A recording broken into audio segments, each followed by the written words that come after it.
नमस्कार, इन खबर एमपी में स्वागत है आप सभी का। मैं हूं आपका साथ शिवांगी।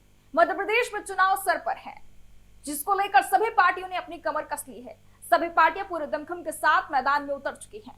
मध्य प्रदेश में चुनावी घमासान के बीच एक बड़ी खबर सामने आई है। डिप्टी कलेक्टर जो कि कई दिनों से सुर्खियों में बनी है, सरकार ने निशा बांगरे का इस्तीफा मंजूर कर लिया है। लंबे विवाद और निशा बांगरे के संघर्ष के बाद समान प्रशासन विभाग ने इस्तीफा मंजूर किया है। हालांकि ऐसा तब हुआ जब बैतूल की आमला सीट पर कांग्रेस प्रत्याशी घोषित किया गया।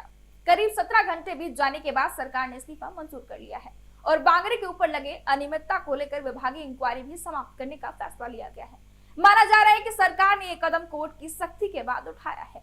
आपको बता दें, निशा बांगरे ने डिप्टी कलेक्टर पद से चुनाव लड़ने के लिए इस्तीफा दिया था, लेकिन सरकार ने उनका इस्तीफा मंजूर नहीं किया था।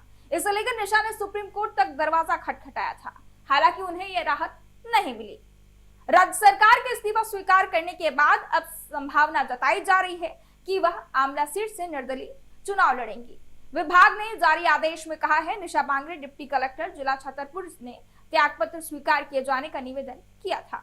शिवराज सरकार ने सुप्रीम कोर्ट और हाईकोर्ट के आदेश के पालन में निशा बांगरे का त्यागपत्र स्वीकार कर लिया है।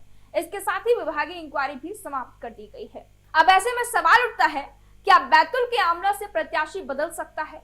क्योंकि कांग्रेस आमला से अपना उम्मीदवार एक दिन पहले ही घोषित कर चुकी है।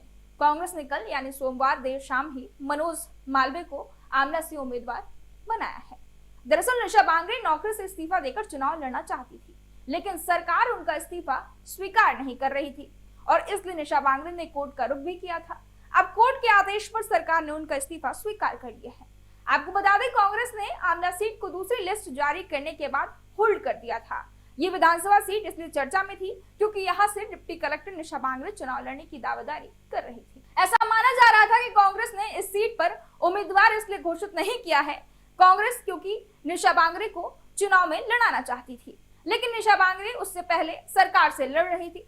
अब कांग्रेस ने इस सीट पर प्रत्याशी का ऐलान कर दिया है, जिससे निशा बांगरे को निराशा हाथ लगी है। गौरतलब है, निशा बांगरे ने इस्तीफा मंजूर कराने के लिए आमला से भोपाल तक पैदल यात्रा निकाली थी।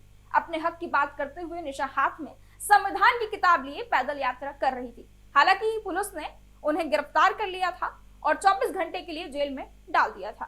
निशा बांगरे जेल से बाहर आने के बाद काफी इमोशनल भी नजर आई। उन्होंने मध्य प्रदेश सरकार पर आरोप भी लगाए थे। फिलहाल निशा बांगरे का इस्तीफा मंजूर कर लिया गया है। ऐसे अपडेट्स के लिए हमारे साथ इन खबर एमपी पर बने रहें।